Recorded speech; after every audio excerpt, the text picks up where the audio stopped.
Terima kasih sudah klik video ini. Jangan lupa klik subscribe dan aktifkan notifikasi lonceng. Like, comment, and share.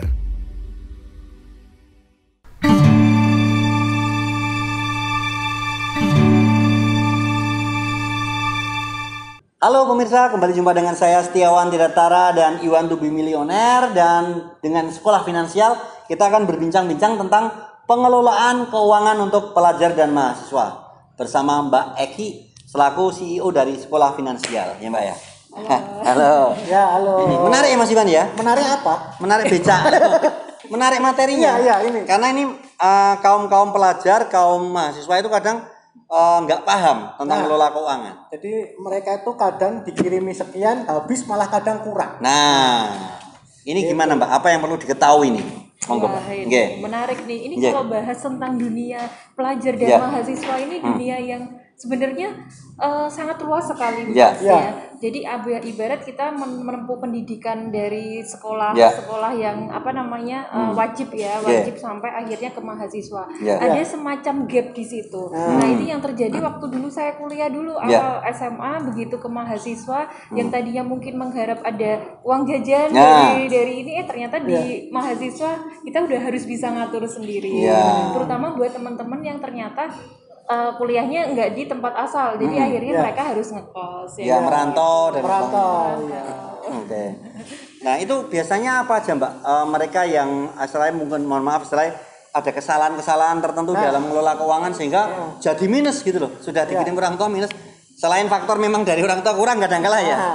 Itu apa ini Mbak? Rata-rata yang terjadi itu? Iya, sebenarnya yang paling penting adalah kayaknya itu susah banget buat nabung gitu. Nah itu ya. Iya.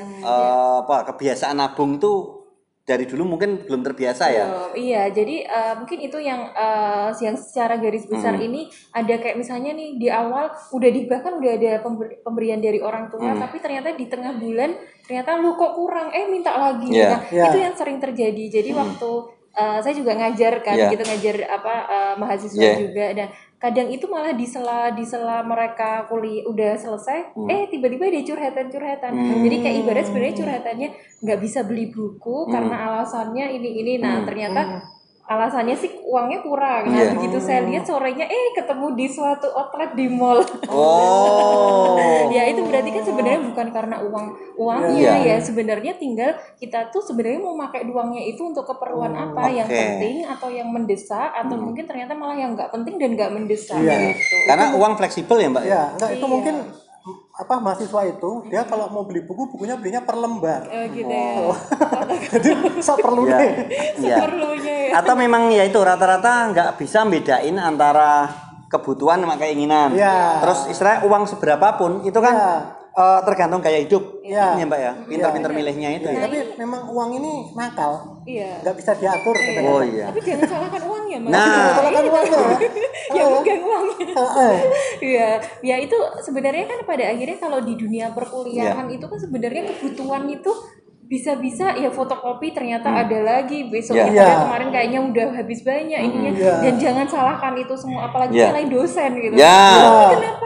Kenapa ini kalau dosen bawaannya suruh beli buku, kadang itu ada semacam yang akhirnya kesalahan itu dilimpahkan ke orang lain, akhirnya nyalain pendidikannya. Enggak, itu jangan sampai salahkan keadaan sekitar. Tapi bagaimana dengan uang berapapun kita harus bisa ngelolanya dengan bijak. Bukan seberapa banyak uang loh ya, tapi seberapa mampu kita ngelolanya uang dengan bijak gitu ya. 1 juta mau 5 juta itu sama aja gitu.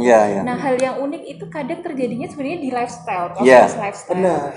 Beberapa kali itu saya sempat ada semacam report analisis dari mahasiswa beberapa klien gitu, yang kebetulan klien itu mahasiswa Mas. Nah, mahasiswa yang tapi memang mereka sudah punya bisnis online gitu akhirnya minta bantuan untuk ini bener nggak sih laporan keuangan saya sehat apa enggak. Nah di situ sebenarnya ketahuan bahwa ternyata bisa aja dia nabung gitu, cuma lifestyle-nya ini bener-bener nggak kebentur gitu ya.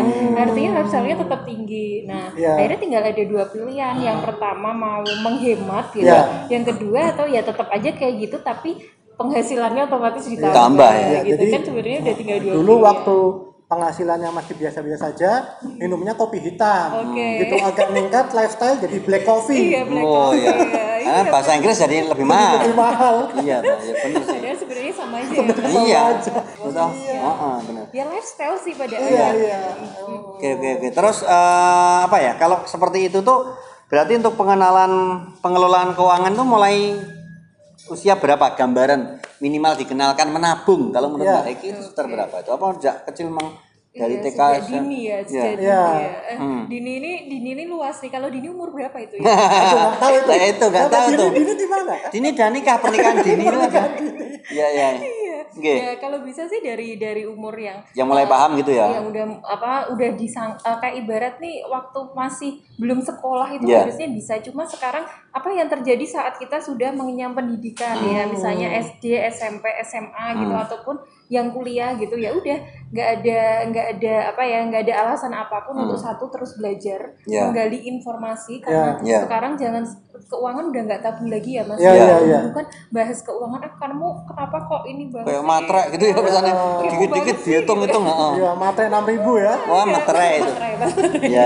Nah kalau sekarang itu sudah nggak tabu lagi, udah nggak tabu lagi Iya, karena iya. kita lihat kalau buka Instagram, wah Iya. itu banyak banget ya Mas ya. Apalagi yang ada umur 25 tahun, kalau bisa kamu jadi ini beli apa ini kan ada tuh saya lihat postingannya.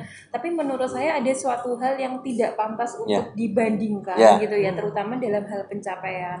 Karena goal setiap orang itu Beda-beda beda-beda. Beda-beda. Nah jadi kalau pesan saya ya kalau bisa jangan juga samakan kita dengan orang lain gitu. Karena ya itu Setiap orang bisa beda. jadi startnya juga beda. Kita nggak bisa ngeliat wah si A udah punya mobil, ternyata itu adalah hibah ya Nah, dari orang tuanya memang kayak 7 turunan. Iya. atau mungkin memang itu adalah usaha Ya. dia, yang kita lihat adalah prosesnya gitu. Ya. Dan ibarat dengan kita punya terus pemikiran berkembang dan belajar tadi, kita bisa menggali banyak informasi dari banyak hal, tapi juga jangan diterima semuanya. Ada semacam refreshnya, ada semacam ada yang diterima, ada yang enggak. Kita bisa memilah-milah sendiri dan kemudian tinggal tekadkan kita mau bertransformasi enggak menjadi lebih baik atau ya udahlah itu pasrahkan keadaan. Nah, itu lain lagi ya itu kalau kayak gitu. Apalagi tanya. Ya, memang kalau tadi setiap orang tuh beda-beda ya, mulai itu beda-beda. Kalau di pom bensin ya mulai dari 0. Kalau di lari itu mulainya dari 3. 1, 2, 3, mulai. Oh ya, 3 2 1 juga ada ya. Iya, benar yang mana Mas? 1 2 3 atau 3 2 1? Itu mah beda-beda. Kalau start kita ada 3 2 1 ada. 1 2 3 ada. Ya, nah itu sebenarnya yang harus diperkenalkan pertama kali buat para pelajar dan mahasiswa ini apa sebenarnya? Apakah harus ada pemisahan tadi antara need dan want ya? Seperti itu. Yang pertama tetap nabung itu harus berapapun uangnya, berapapun penghasilannya ataupun berapapun pemberian dari orang tua misalnya yang masih belum bekerja. Nah, yang kedua setelah itu coba kita pikirkan sebenarnya kita tuh mau jadi apa. Itu yang kadang terlupa loh. Sebenarnya nggak nyambung tapi menurut beberapa riset itu sangat nyambung. Kenapa? Karena dengan kita punya tujuan dan fokus ini dalam hal nggak cuma financial goals tapi juga goals secara keseluruhan adalah kita tahu sebenarnya arah kita mau kemana. Berarti saat kita lurus kita ada jalan menggok, kita nggak akan ikut-ikutan menggok Artinya saat kita dengan komunitas ini bisa mengarah ke sana ke suatu titik, ada teman baru yang akhirnya membuat jangan ya udah nggak usah di ini, fokus sama jalanmu gitu kan. Hal-hal seperti itu sih yang harus pertemanan Mas, lifestyle karena pertemanan sosial itu mempengaruhi lifestyle dan lifestyle itu mempengaruhi spending keuangan kita itu. Seberapa boros itu dari situ ya. Lifestyle itu ya, istilahnya apa Mbak? Istilahnya yang menghabiskan uang itu justru di lifestyle itu ya, mayoritas terbesar loh ya. Benar loh, apalagi di dunia entertain kan gitu ya. Sana bajunya gonta-ganti kan kita ganti gitu kan ya. Apalagi mobilnya gonta-ganti kita pengen padahal kita nggak mampu. Apa BPJS istilahnya apa? Istilahnya budget pas-pasan tapi jiwanya sosialita. Jadi kan makso banget kan seringnya gitu kan. Pokoknya biar dilihat keren. Hal-hal kayak gitu nih. Saya pernah tuh dapat klien yang kebetulan tuh beliau itu ini ya apa namanya masih sekolah Ya. gitu, sekolah udah S2 S3 gitu, cuma memang sudah bekerja. Nah kemudian dia cerita bahwa saya habis beli blazer loh mbak gitu. Loh blazer harganya berapa? Nah setelah dilihat harganya hampir 5 juta loh. Wow. Nah terus saya tanya itu, loh emang blazernya mau buat apa? Mau buat satu acara Satu aja. Oh, cuma satu Sekali kali. pakai, oke. Nah kemudian saya tanya apakah blazer itu kamu pakai untuk kedua, ketiga atau tiap minggu? Enggak, cuma sekali aja. Terus pertanyaannya kan ngapain beli? Padahal ada minjem loh, minjem itu bisa loh. Ada persewaan. Sewa aja sewa kalau cuma sekali sewa aja.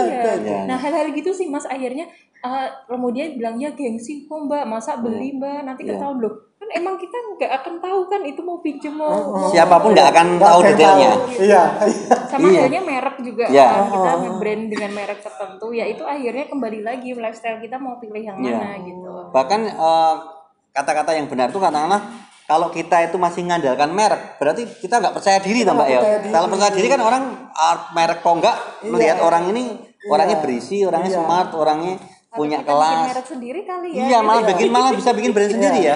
Kita lihat kayak Raffi Ahmad, dia tuh Raffi Ahmad atau siapapun. So kita buat lah mereknya sendiri. Wah, brandnya sendiri. nanti jomblo itu. Oke, Mbak. Sebagai kesimpulan ini Mbak, dari perbincangan kita yang pengen disampaikan tentang bagaimana mengelola keuangan untuk pelajar dan mahasiswa. Intisarinya apa yang pengen jenengan sampaikan, monggo. Oke.